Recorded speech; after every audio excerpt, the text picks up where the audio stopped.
Tēnā koutou everyone, and thanks for coming. It's my great privilege tonight to host this seminar that Kevin Esvelt's going to give us on behalf of the University of Otago and the Alan Wilson Centre at Otago and the Biological Heritage National Science Challenge, who have sponsored this. I welcome you all to this event. So gene drives are perhaps one of the most exciting but also potentially terrifying technologies that we have at our disposal, and we are currently thinking about using these in the context of eliminating predators within New Zealand. And so I think many of you here tonight will be interested in that particular application, but also perhaps interested to hear exactly how it might work and also how we might control it. So Kevin Esvelt will be known to many of you who have been following his work as one of the pioneers in the area of gene drives and their application for, well, in fact, actually their application. And many of the revolutions in thinking over the last 2.5 years, and it is only 2.5 years, maybe if we stretch it 3 years since the gene drive concept was first published by Kevin and some others. And within that intervening time, there has been a revolution of application in laboratories, and now perhaps the consideration of application into the field. But I'm going to leave Kevin to tell you about his thoughts on this matter, and also to give you some ideas about how he thinks this might be applied in the New Zealand context, and to get some feedback from you about your thoughts around the use of that technology in the New Zealand context. So without further ado, I'll introduce Kevin, who's an assistant professor at MIT in the Sculpting Evolution Lab and the MIT Media Lab, and welcome you to New Zealand and to the University of Otago. Thank you, Kevin.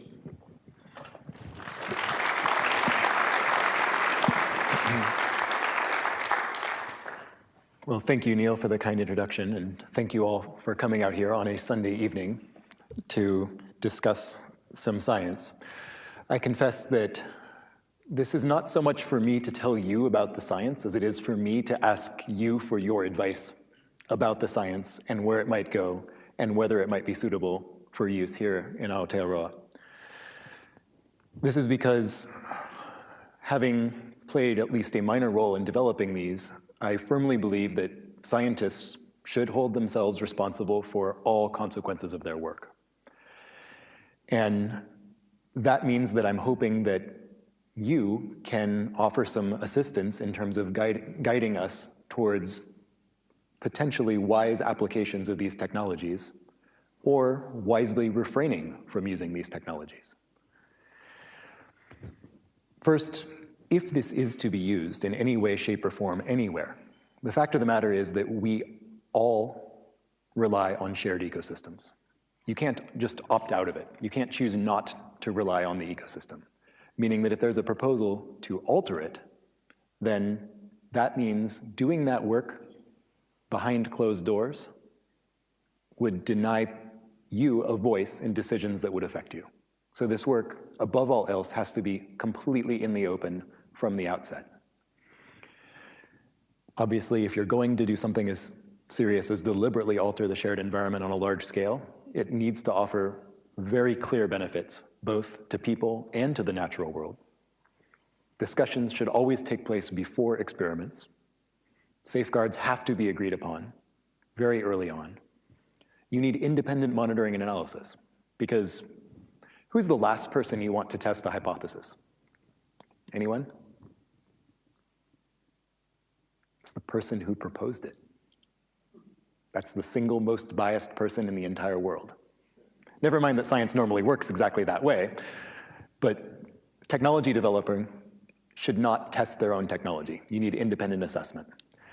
And above all else, the science needs to be not just open, but also responsive to the community, because wisdom is a collective virtue. It's something that we gain through discussion with others. Now, I've only been at MIT for 1.5 years, so we're still trying to figure out how this is done. And my sole real experience with this is a project in which my group is acting as the technical hands, as it were, of the communities of Nantucket and Martha's Vineyard off the coast of Massachusetts. And there the problem is tick-borne disease. So the communities are interested in altering the local mouse population, which is responsible for infecting most ticks, so that they can either no longer be bitten by ticks or can no longer transmit disease. And this would not involve any form of gene drive because they decided that since they didn't need it there, very small islands, that it would not. But they chose to alter the mice to actually kill the ticks when they bite them in order to cause the ticks to fall off. And we've been trying to figure out what is the appropriate governance structure for this. Not concerning ourselves with the regulatory structures so much, because in the United States, we don't really have a good regulatory structure for this sort of thing. So we found that it was best to just go to the communities and say, we will do whatever you want. This is your project. You tell us what you want. You tell us what you're concerned about. We will look at that, and we will deal with the regulators when that comes. And so far, that's worked out. We'll see if that keeps on going. But in this time, we've really come up with two philosophical rules when it comes to engineering complex systems. And an ecosystem is nothing if not complex. Rule one is you make the smallest possible change that you think has a chance of solving the problem. Since you don't understand the system, there will be side effects, so you want to make the smallest change. Rule two is you always start local, see what happens, and only then consider scaling up.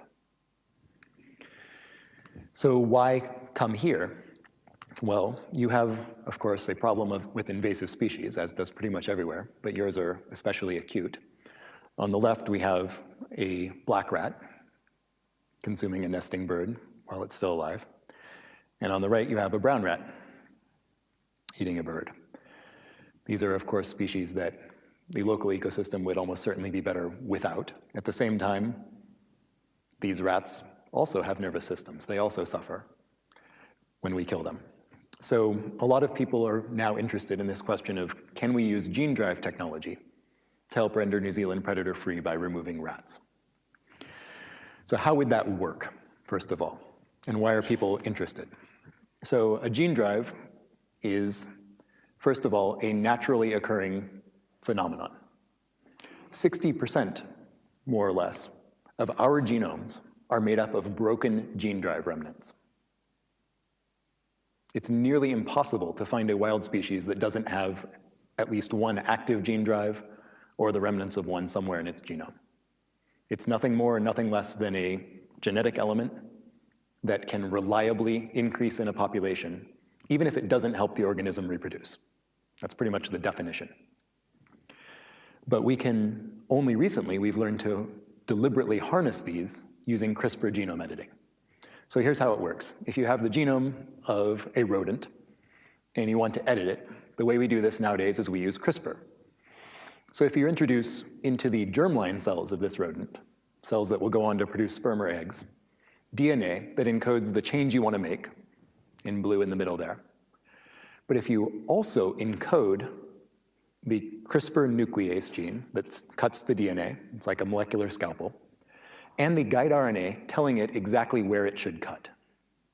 If you encode all of those together, introduce them into the cell, then the cell will produce the CRISPR components, and they will cut the DNA at exactly the target site. Out of all those billions of bases, we now have CRISPR variants that cut with virtually no off-target cutting anywhere.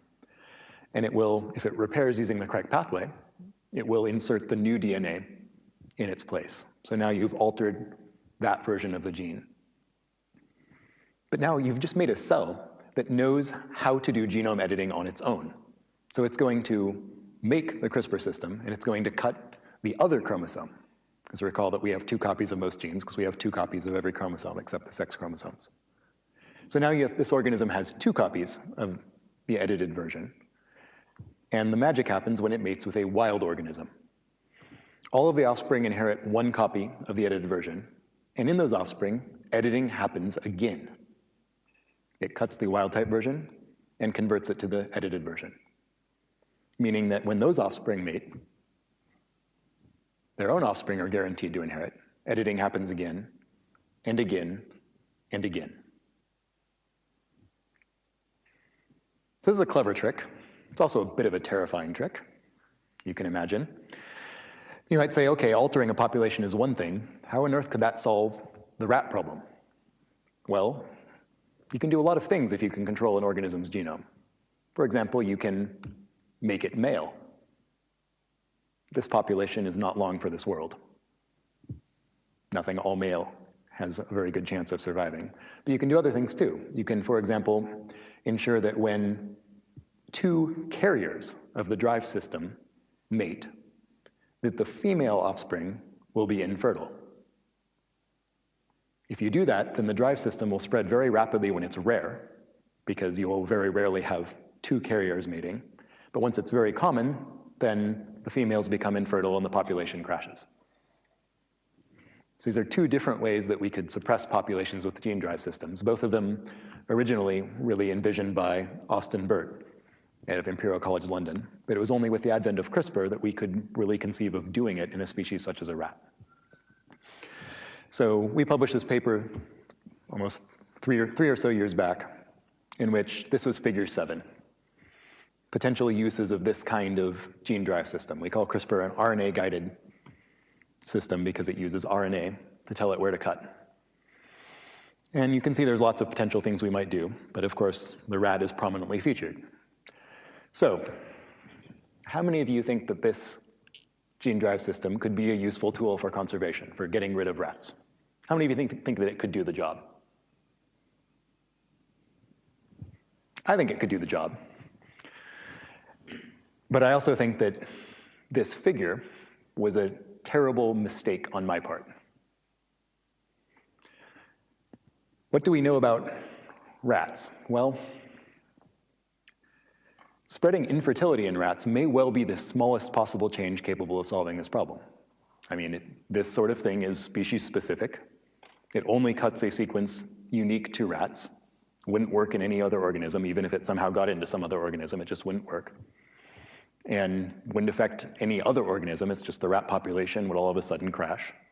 It should be humane. You don't have to kill any rats. They just stop reproducing until they're gone. I will give you that it abides by rule 1. It's rule 2 that is the problem. Where are there rats in the world? Everywhere. And unlike some other species one might name, they got there mostly on their own. I mean, they stowed away on our ships, but we didn't deliberately bring them. They move on their own without really much help for us. So as highly invasive stowaways, we really have to worry about accidental invasion. That is, right now, New Zealand is probably getting more rats from incoming cargo ships, and it's probably exporting rats on those very same cargo ships to other parts of the world. And models suggest that there is a chance, it's a very small chance, but it's still a chance that one introduced animal can start the spread of this gene drive system through the local population. And with a dozen animals, it's virtually guaranteed. So there's probably enough rat gene flow that even if you did this in New Zealand, it would spread elsewhere in the world. And you might say, but wait a minute, this is a suppression drive. It's going to locally eliminate the rats before it can do that, right? Well, models suggest that that's probably going to take, 8 or so years. 8 years of having gene drive rats present, able to jump onto the ships. And the rat generation time is 3 months. So it's not going to eliminate the local population on the cargo freighter before it gets to its destination either. In other words, it probably would spread on its own. But let's assume that it didn't. Here's a close-to-home example. The rabbit calicivirus, the cause of rabbit hemorrhagic disease, was illegally smuggled into New Zealand from Australia, where it had been accidentally released from the test island, where it had been tested as a biological control agent. That's because rabbits do quite a bit of economic damage to New Zealand a year, maybe about $100 million a year, or thereabouts. Just for comparison, brown rats do somewhere north of $20 billion of damage every year in the United States alone. So to assume that you could do something here to get rid of your rat population and no one would try to smuggle it out is just not tenable.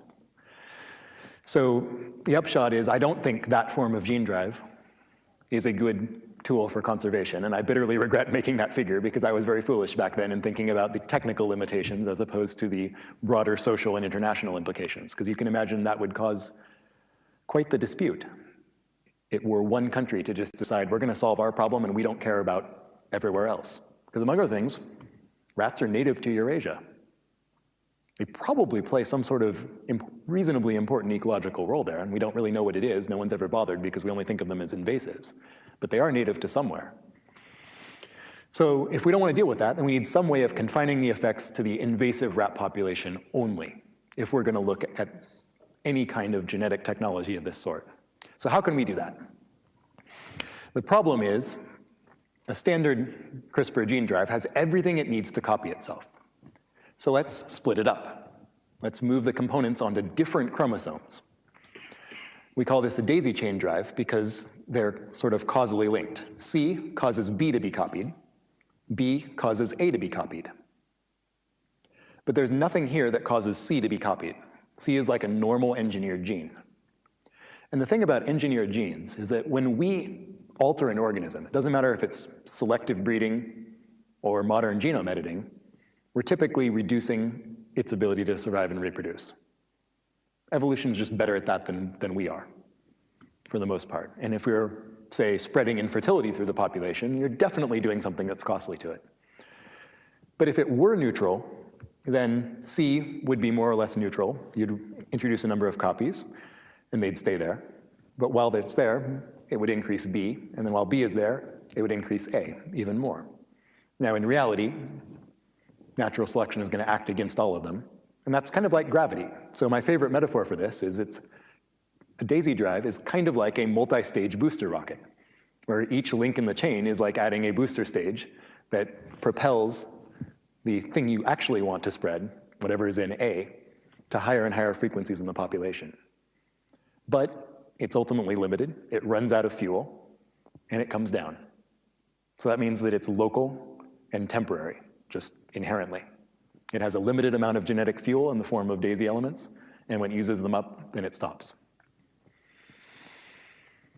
The neat thing about it is, just like a booster rocket, if you add on more stages, it gets more powerful. And in this case, gravity doesn't work quite the same way, so it actually works better and better as you add more elements within some theoretical caveats. But that's also not the only way you can split up the components.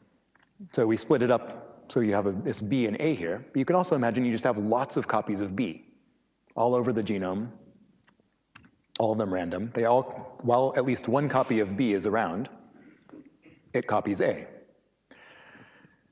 But every generation you mate, since there's nothing copying B, you lose half of your copies. So if you have 4, after one generation you have 2, after generation 2, then you have 1, generation 3, and you're out. And now A is on its own. So we call this a daisy field drive because you're just scattering daisy elements throughout the genome. And then you lose half every generation until they're gone. So there's different forms of daisy drive that we could use.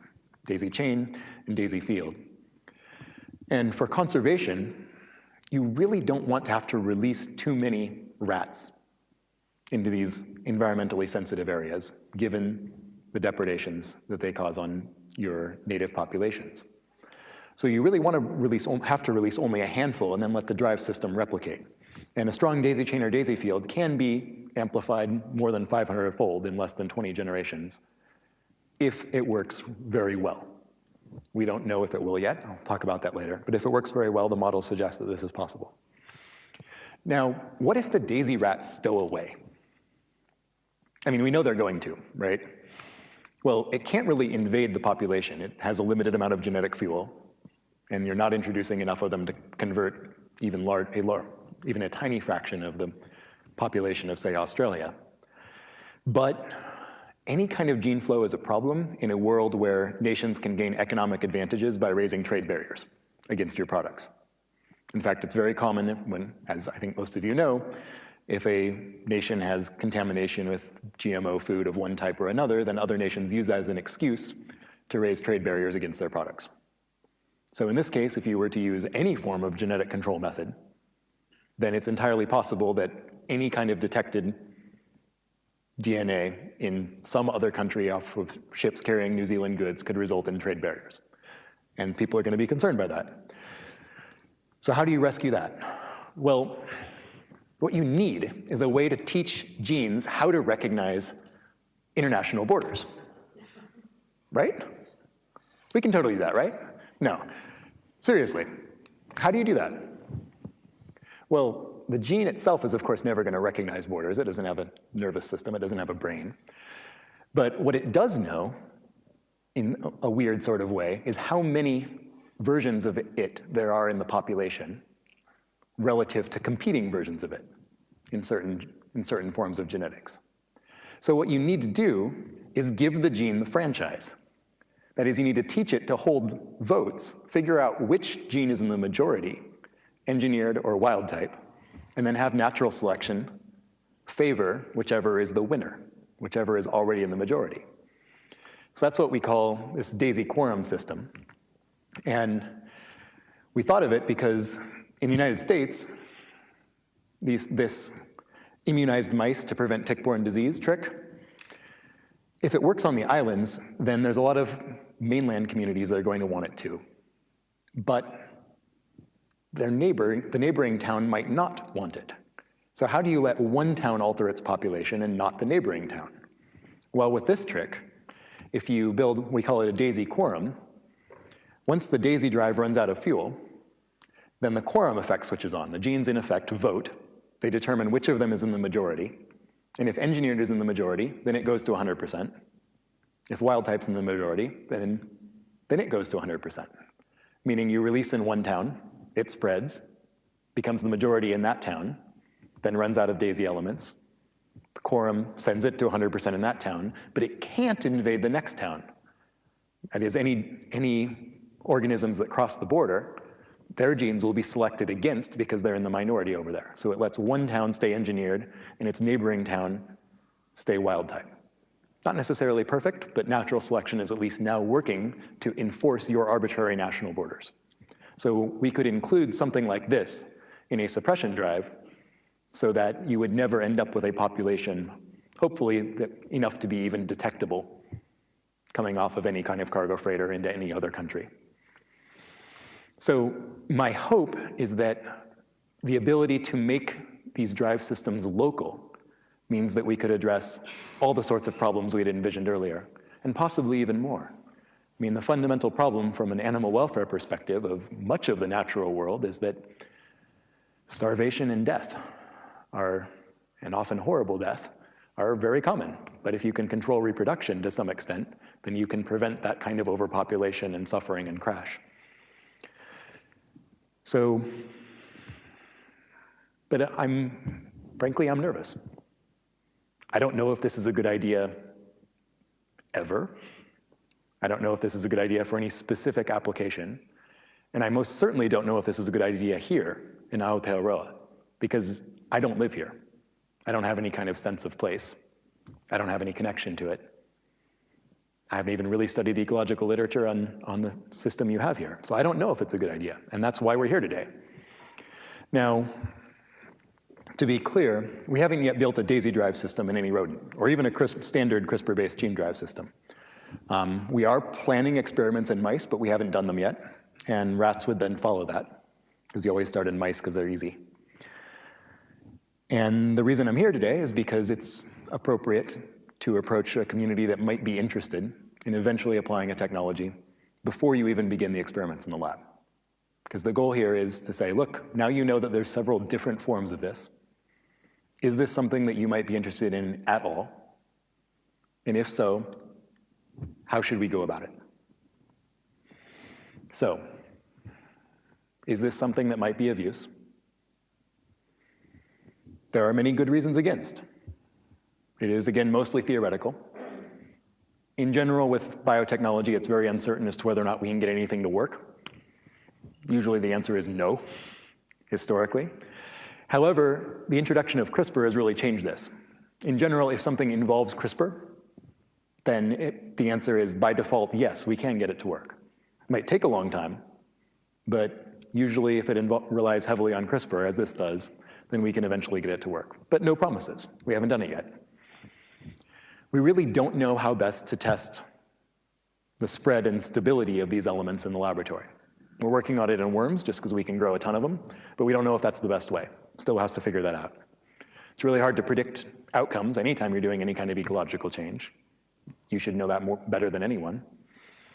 And of course, there's the international complications involved in any form of genetic biocontrol.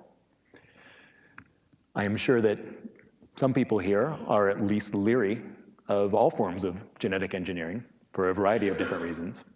And of course, this may conflict with some forms of Maori values or otherwise just be unsuitable for other reasons. In favor, it's humane, no poisons required, no animal suffering on anywhere. It's local, it's very species specific. Again, even if a rat is eaten by a hawk or a cat or something, even if the DNA was taken up somehow across the gut barrier, epithelial barrier, and got into say the cat's cells, then it still wouldn't get into the cat's germline cells, the one that makes sperm and eggs. Even if it did, even if it were incorporated, it shouldn't have any sites that it could cut because it's programmed to cut rat sequences, not those of any other organism, and CRISPR is extremely specific. So it really should be very narrowly species specific. Unlike a lot of the original genetic engineering experiments that led to so much mistrust, this would be entirely open and community-guided research. Community in the driver's seat, scientists just as the technical hands, saying, this is possible, which do you want? Or neither. You're already committed, on one level or another, to removing invasive rodents, so this question of ecological side effects is, well, at least to some extent moot. And in this case, if you're uncomfortable with the idea of introducing engineered genes, if it works, and you do succeed in removing all the rats, then you would remove all the engineered genes with them. It would be a one-time temporary thing and then they're gone, if it works. If it doesn't work, you might have engineered rat alleles hanging around for some time. Lastly, agreeing to participate in guiding development doesn't necessarily mean you agreed to do anything about it. I mean, the towns of Nantucket and Martha's Vineyard are now directing this project to immunize their mice, and that will involve releasing up to 100,000 genetically engineered mice onto each island. And yet, they seem to be dramatically in favor of it, which you would not expect, because a lot of the people there who are very strongly in favor and speak up in favor of the project don't eat GMO foods. Some of them don't even vaccinate their children. And yet people who meet those characteristics have asked us, so once you make the mice, can we breed them up on our property and release them first here? So it doesn't necessarily correlate. But above all, most people say, yeah, go ahead, develop them in the lab. Yeah, go ahead, test them on some other island first. That's fine, we can always say no later. And that's also true here. If you are interested, then which approach and which version? Note that you can build a daisy drive system that will directly suppress rodents by, say, spreading female infertility. That's fast, it's simple. May not be as reliable as option 2, which is alter the population, probably using that quorum trick, and then remove them. But that would take longer. Different costs and benefits. Then there's the questions of safety. How much do you really need to know? What do we need to test in the lab? How rigorously in terms of stability? These are going to evolve. We have little, if any, experience engineering things, putting them out there and expecting them to evolve. That's just not true of any of our crops. We control their genetics. This would evolve on its own. Where would field trials be held? You have lots of islands with invasive rodents. Which one of them? And is that site suitable for answering the relevant ecological questions that would be needed to know if you should apply it elsewhere? What about governance? I mean, again, our mice against ticks, this is a much smaller community. New Zealand is roughly 100 times larger in population and land area. So there we could just say, this is New England town hall democracy. We're having lots of town hall meetings and we're doing whatever the citizens largely say that we should do. That's not necessarily going to work here. So how should daisy drive research be guided? The one thing that I will say is, if you are interested, then however it is done, then joint governance by Maori would be absolutely vital. And I say that because, as the sort of person who does a lot of reductionist science, it gets really hard when you start talking connected ecosystem, lots of moving parts.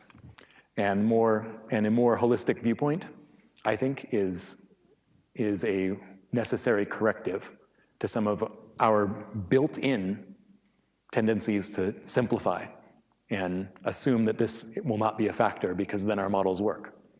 And reality is messy and more complicated. So I think we will definitely need additional perspectives. More broadly, if you're going to do anything like this, Daisy Drive, whatever you do, I would urge you to ensure that the science is open. Because again, we need to set a precedent that when a new technology would affect everybody, it must be developed in the open.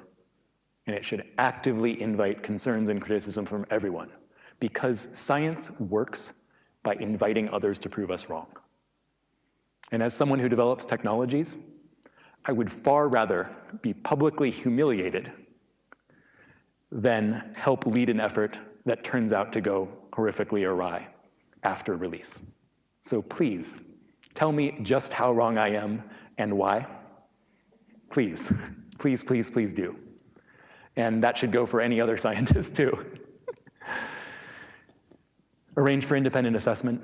You can't trust me to tell you because I am biased. I'm involved in this technology. You would need somebody else to assess it. And same goes for anything else you plan. And please start local and scale up. The full-blown version is probably just too invasive, and on some level, I'm morally responsible for that one too, even if you do it. Thanks so much to Neil for the invitation, and Dan of Landcare Research for helping to put this together.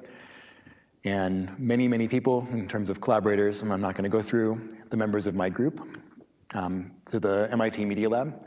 To the extent that I'm saying anything that is not typical for a scientist, that's because my incentives are totally different from other scientists. I'm at the MIT Media Lab, which is a more anti-disciplinary atmosphere that encourages us to challenge current assumptions. So if there are real heroes in this story, it is not me. I'm just following my incentives like everybody else. It's my students that are taking the risk by pledging to make all of their work open, where it can be stolen by other scientists who don't play by those same rules. So they're the ones really taking the risks and the heroes of the story. And finally, now is the time for questions, suggestions, concerns, criticism. I've written up a lot of this information, and it's on our website, Responsive Science, which is designed to facilitate community discussion. It's very new. It's due for an update that was supposed to be due today, but as things happen, should be next week or so. But you can still go there and read it. Most of the information is available, and links to other useful materials. So please, tell me, what do you think?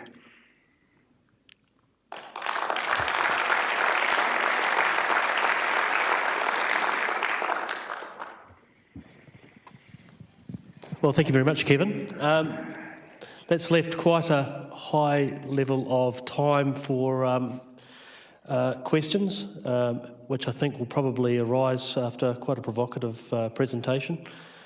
So if we're recording this, so if you have a question, I'll bring the microphone to you.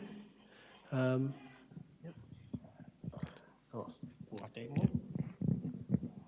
is that? Who's first? Somebody has to kick the questions off.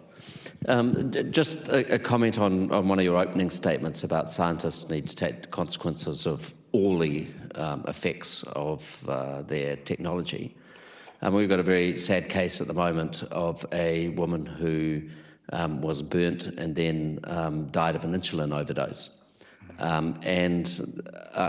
I just make the comment that can be very misinterpreted, and if you don't mind, oversimplified, in that you're not going to, the scientist who discovered insulin, and I'm sure someone who can tell me who that is, I think it was a Canadian, but can't be held responsible for how that was used. So I think we need to be careful about just saying we've got to be responsible for all, as scientists, you have to be responsible for all of the consequences.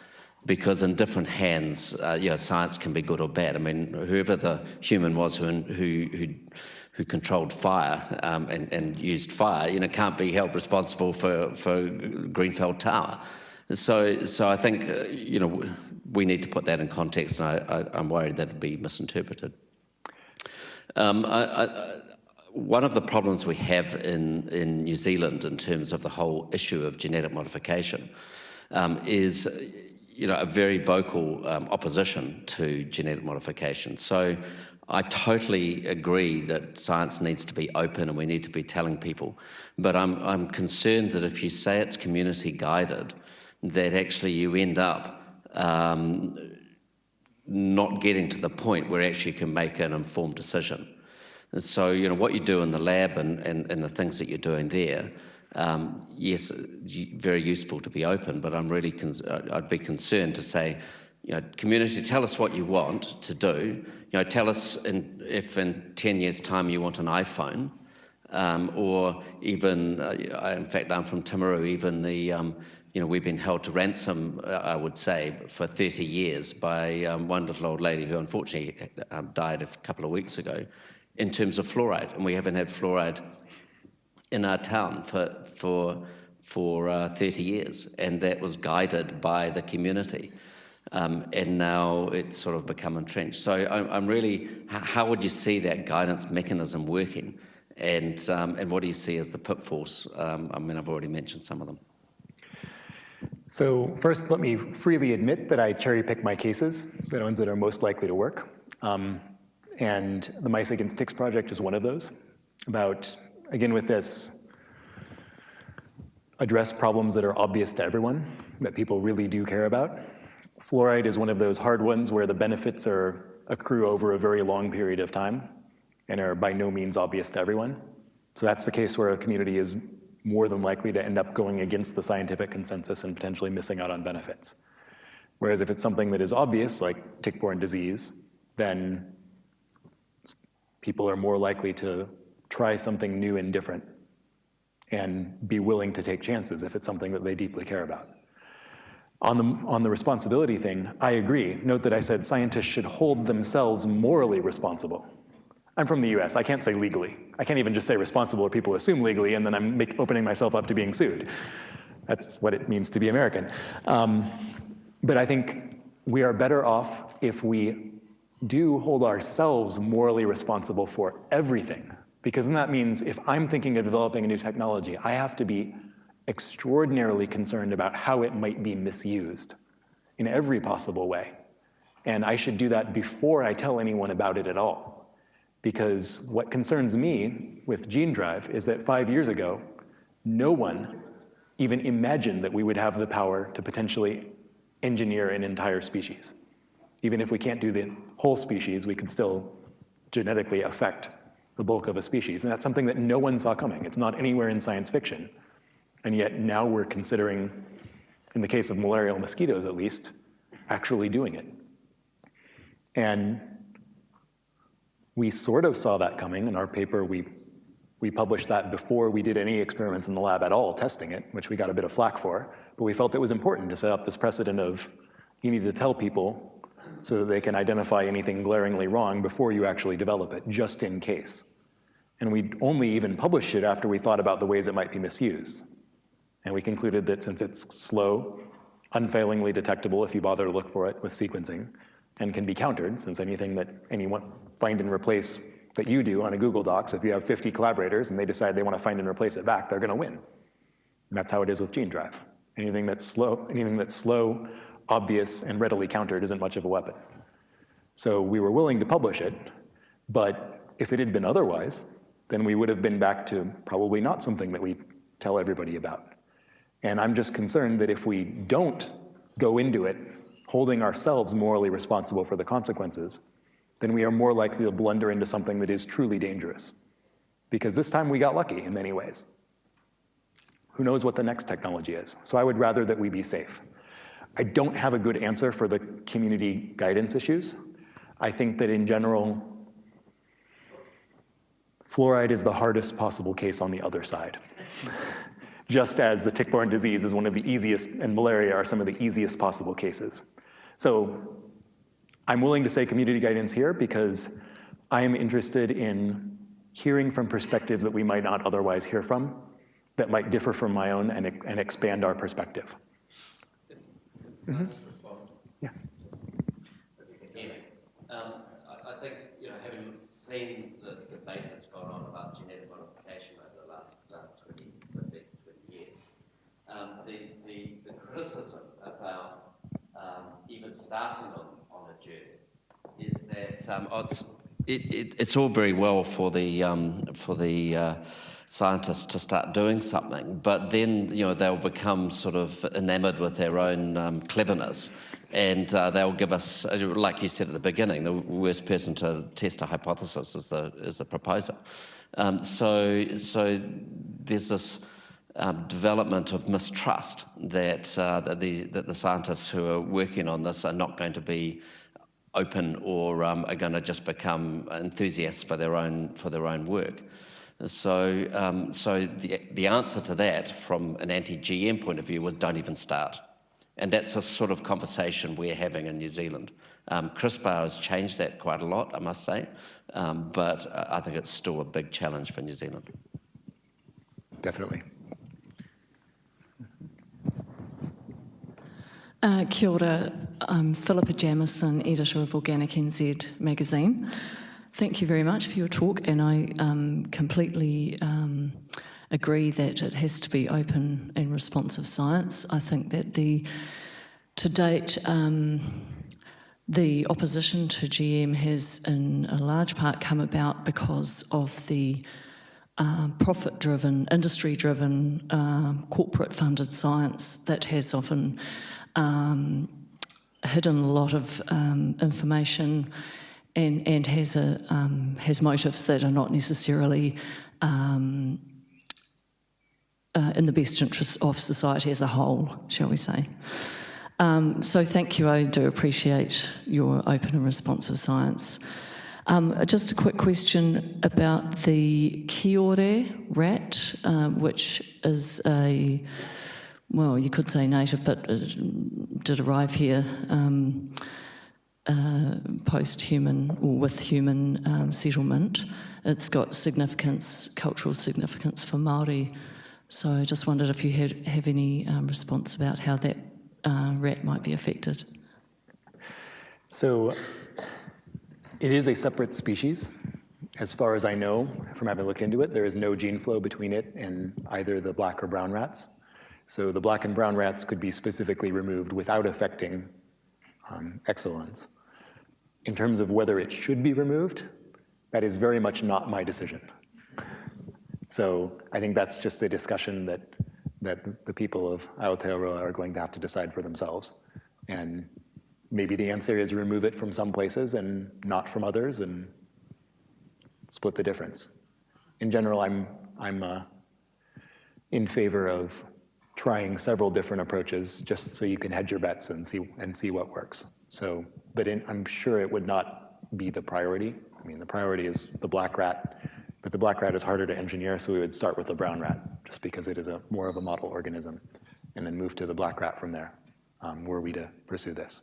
And just to be fair, because the rat is such an incredibly invasive organism just about everywhere where it's not native, and there is interest in doing this, there's actually interest just from the communities around Boston, and in fact from Nantucket. The Nantucket Conservation Society is very interested in, oh, you're doing that too? Can you remove rats from our island? That would be great. So we probably will develop the technology, but we would never apply it in New Zealand if you didn't want it. I mean, so when I say you say no and we walk away, that is totally true. That has to be true. The community has the last word about your environment. But with the case of this technology, frankly, even if I walked away and didn't do it at all, somebody would likely do it. And that's why I think we have to be so careful with technology in general, because once it's out there, once it's published, once it's obvious, if it's useful to someone, humanity will pursue it. Someone will pursue it. And that's why we have to be so careful about what we discover and how we present it in the first place. Kevin, is that a question up here? So at the start, you talked about how we couldn't just chuck it into the island and do it because it could spread around and issues around that. But when we look at New Zealand, we have been really good at actually being able to chuck things on an island and fix it and keep it contained. I mean, we had the black robins, which went down to around 10, I believe, population. We managed to get an island completely pest-free, stop any gene flow of rats, and completely clear it and put these robins on this island. New Zealand, I believe it was like a Chatham or something. And we got the population up to like 100. Surely we couldn't just trial it out here on one of them islands, like the same method. We've already proven we can do that. Like, that's one of the hard ones, because I fully believe that you could likely do it on some small islands. But I don't see how you could maintain biocontrol against, in particular, determined human opposition. If people want to move it, and they're determined, and especially if they have resources, then I think they will. I mean, I'm concerned that people will move it just to potentially cause trouble, or to make a political point, or whatever. And when you add economics behind it, it tends to become a near certainty. So even if you could do it safely, even if you could, search the cargo freighters or douse them with 1080 or whatever to ensure that it never stowed away and escaped naturally, some human would deliberately move it just because billions of dollars a year in economic damage means someone would want to do it somewhere.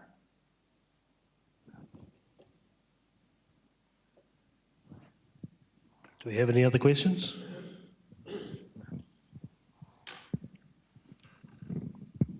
Kia ora. I'm Claire Bleakley. I'm one of those genetic engineers that is highly concerned over genetic engineering that Dr. Ralston mentioned. What I am concerned about is 15 years ago, the speech you gave was not given to the public, but the very concept that it wouldn't be able to escape, that it would feed the world, that pesticides would go down, that this, that, and the other.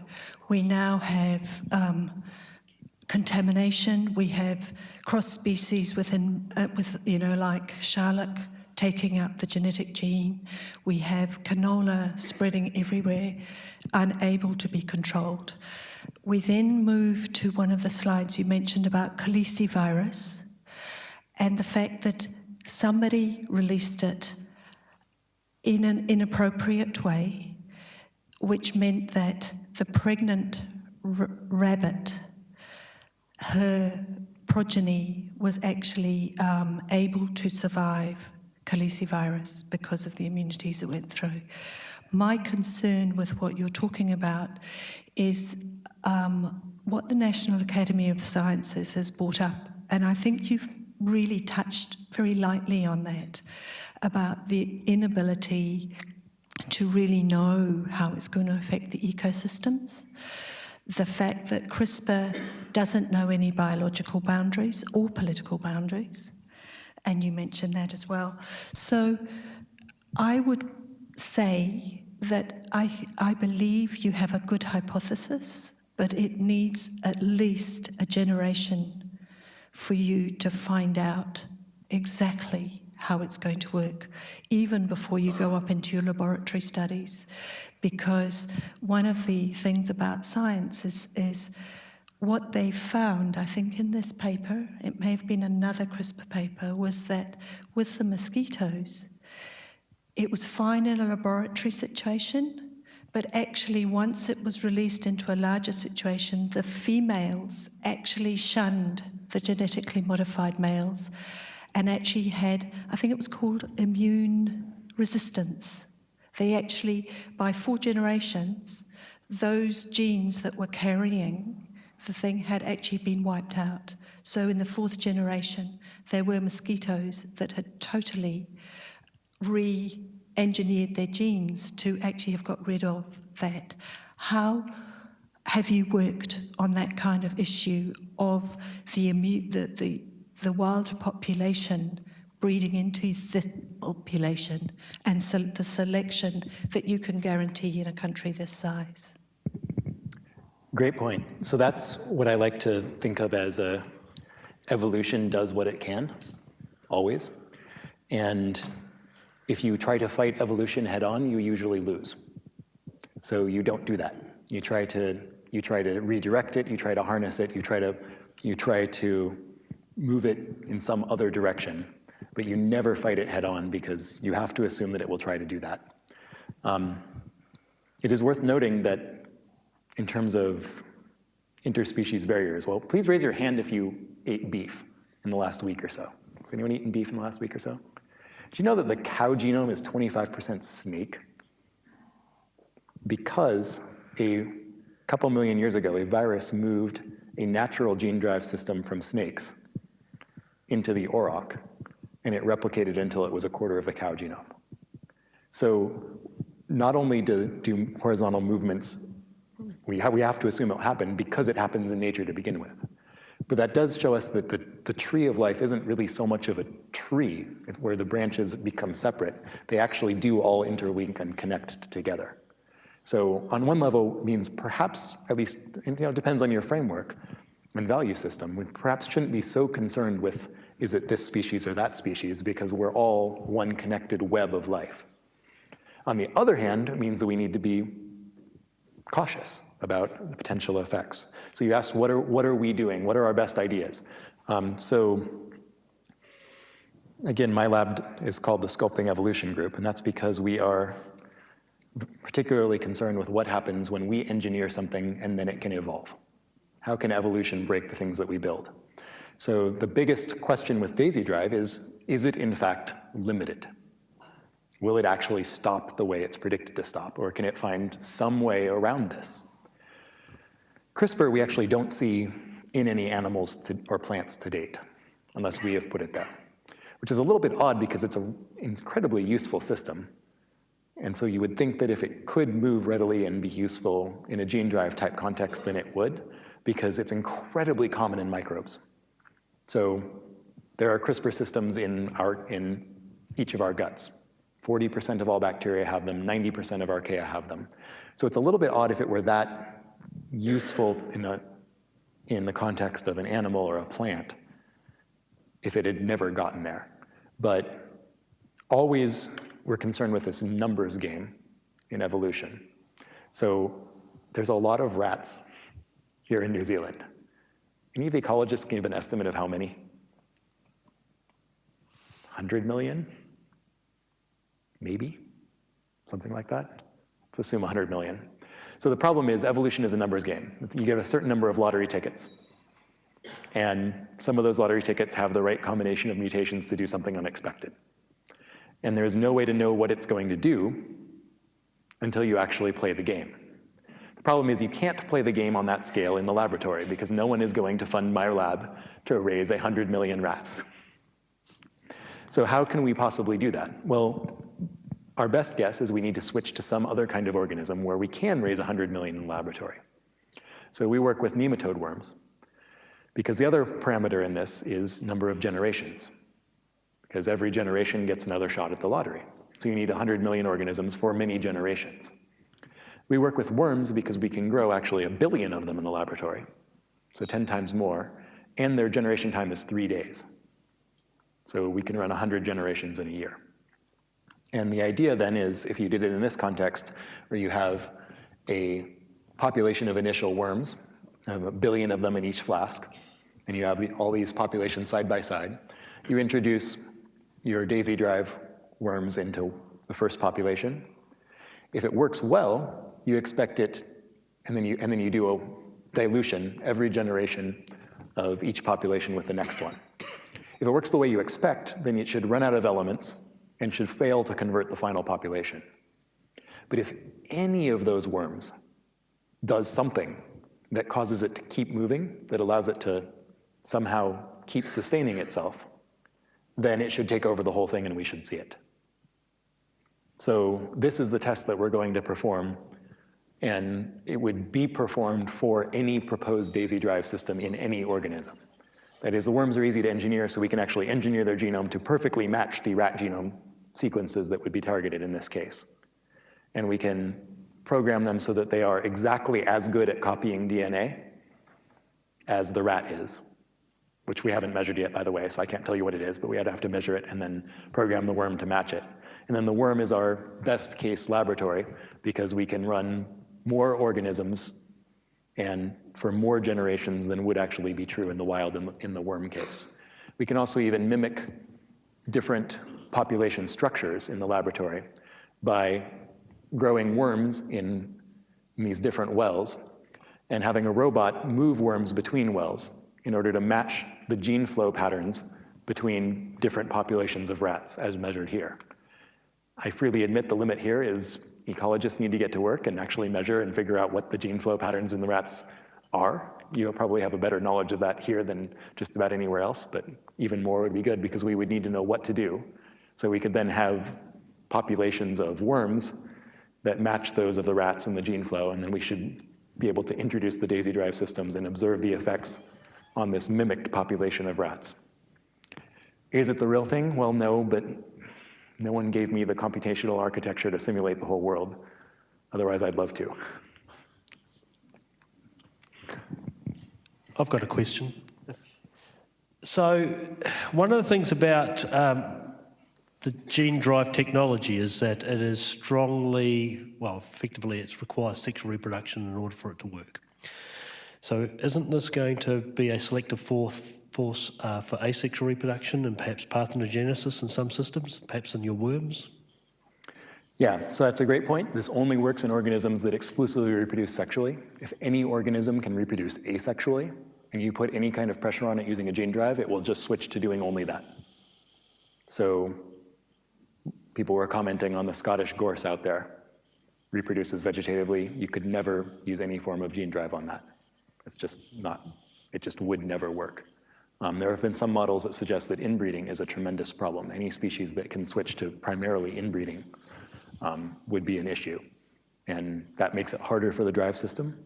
Whether it makes it impossible is, well, we need to do a lot more modeling of that. It's still the earliest possible days.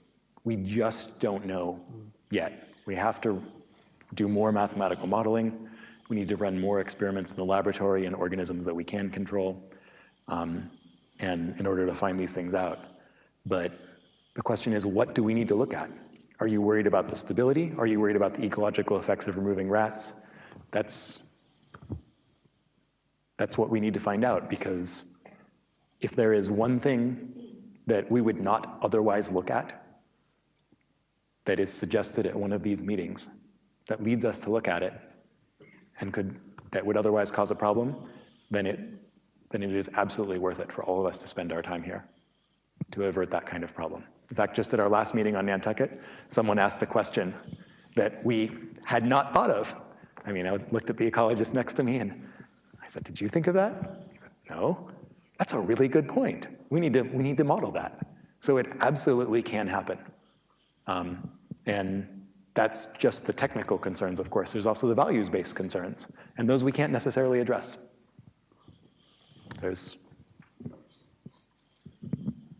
Thanks very much. A lot of conversation about rats. I mean, is it any different then conceptually to look at the removal of mice from some sites?